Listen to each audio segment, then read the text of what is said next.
nakakaramdam na finally nahanap mo yung yung taong magmamahal sa unexpectedly? Dahil sa Hilot. May extra service. Ay, nako, mukhang marami kang alam. Oo. Ay, oo din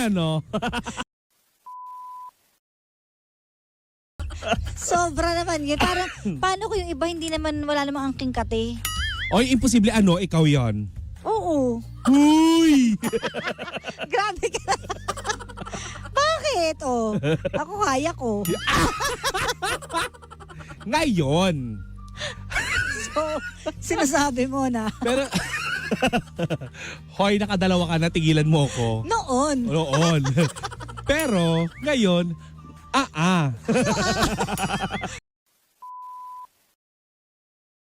diba? Masarap din kasing hilot sa likod. So, hindi mo naman masabi. Kailan ka huling nahilot? Ay, ako, nahilot ako pero sa sa Lasema. Kailan? Yung isang araw lang yata yun o 2 days ago. Kasi ang sakit ng mga likod ko. Pinaglatag ka rin ba? Paano paglatag? May nakalatag na talaga doon. Ready na. You're young, 'di ba? May mga lalapit sa'yo, magtatanong ng number mo. Tapos binibigay ko number ni Almira, ganyan. Tapos magugulat na lang siya pag umaga. Hi babe, musta ka? Sabi na, ano na naman to? Ba't number ko pinapakalat mo? Di ba nga, angkas nga lang hindi ako makapag-angkas, di ba? Oo. Bakit hindi ka nag-aangkas? Ha? Ayaw mo o bawal? Hindi ko ayaw. Bawal! Bawal. Sino nagbawal? Yahoo! Hindi ko rin alam yung nature. Kasi, wow, si Isaac. Oo, kasi dumidikit daw yung lalaki. Diba? Ganun katindi. Hilot pa kaya? Galing, lusot. Anyong. At saka sa mga dalagang, alam, pati siya nagre-reply. I-delete ako ng 3 days. Hello din. Pinabati ko yung mga nilalang mga bangga na kakakain lang ng dinner ngayon pero mamaya, ngayon pa lamang, nag-iisip na nakakainin mamaya ulit. Parang ako yun Diba yung kakakain mo lang, ano kayo kakainin ko mamaya pag nagutom ako ulit, no? Parang ako yan.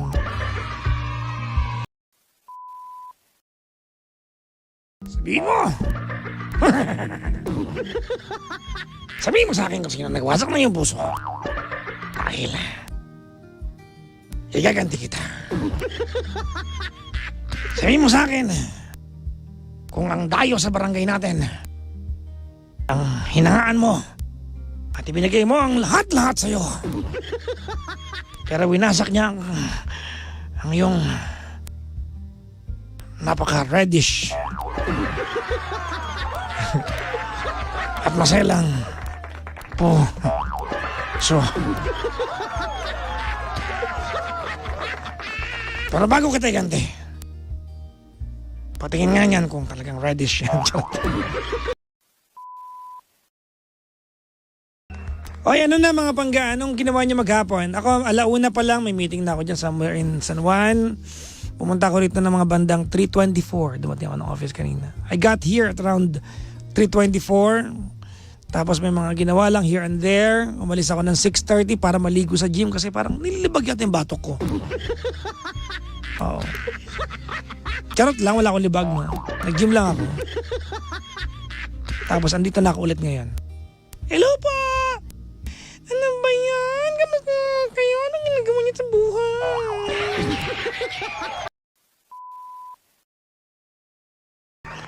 Sabi ni Ate Marley, super busy na maghapon mo. Actually, mas busy ako ng mga nakaraang araw. Alam niyo ang plano ko ngayon ay umuwi at matulog ng mahaba. Kasi ilang araw na akong puyat. Yan ang plano ko ngayon. Oo. Ay umuwi at matulog ng mahaba. Mga 7 inches. Ganun kahaba, charot. Hindi, mga 7 hours. Sabi ni Christian J, PPJ, pabati naman ako. Andito ako sa ilalim ng dagat nagtatampo. Huwag ka lulutang, dyan ka lang.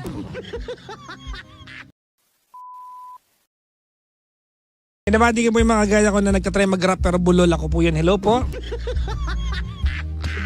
Hindi talaga lahat pang rap eh, no? Kanina nasa kotse ako, driving from the gym papuntang office. Nagtatry akong mag-rap eh. 2 words pa lang, natatapilok na yung dila ko talaga.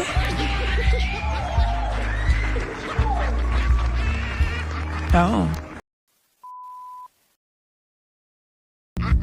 Anyways, mga pangga, no? Araw-araw yung ginagawa ko. Wake up. Lately, mga pangga, I wake up at around 9:30. Pag may mga Mondays, Tuesday, I wake up at around 7. Kasi naghatid ako ng anak sa eskwela. I come home, sleep for another hour. I wake up at 11. Mga ganon, no? So, yan. And then before lunchtime hits, mga pangga, wala na ako sa bahay niyan. Before 12:30, nakaalis na ako ng bahay. Araw-araw yan, mga pangga, no? It's either I have a meeting in the office, I have a meeting somewhere else. Pag wala somewhere else, mga pangga, I go to the office. And then, work, ganyan. Kung ano-anong pwedeng gawin, no? Minsan, nag-Valorant lang ako sa kwarto ko. Kunyari, busy. Charot. Hindi ko ginagawa yun.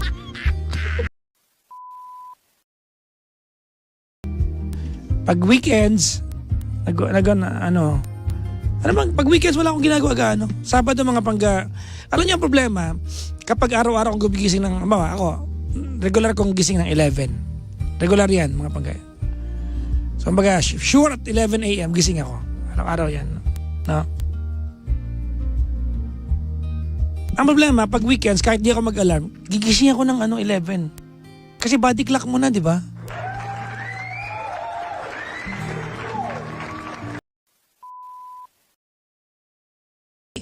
Naglaro pala ako ng 1 game noong December. 1 game lang, practice round lang. Noong December. Hindi ko alam, parang December yon, mid-month December. Sobrang bullshit na bullshit. May kinagagalitan ako noong December. Basta something. Pikon na ako nung araw na yon. Kaysa magalit ako, naglaro akong Valorant. Pinagbabaril ko yung kalaban. Sabi ko, maganda palang diversion to no? Pagkatapos ng 1 game, kahit natalo ako, kalmado na ako, tapos naligo ako. Tapos pagkaligo ko, inamoy ko yung lek-lek ko. Sabi ko, bango ko, pare. Charot. Ano lang to, hindi ko inabot to, nakukwento lang sa akin. Meron akong sino to? Paul Young. Take. Hey, if we can solve any problem, why do we lose so many tears? Oh, so you go again. Alam niyo yan? While the leading man appears, every time you go away, you take a piece of me with you. Ang DJ na hindi gwapo, talaga yan, hindi totoo. Totoo nga, oo, alam mo, nakakaalala ako lately, hindi ako gwapo. Oo, kanina sa gym, 7:30 na may nagsabi sa akin, alam mo pogi mo, 7:31 binawi, hindi pala. Sabi ko, ano ba yan, 7:30 lang ako pogi. Ano, kakape ko yung chairman ha. 1 minute ka lang gwapo, pusang galing. The rest of the day, pangit ka na ba yan? Ako po ang DJ na hindi naman gwapo, di rin pangit. No? Sakto lang tayo.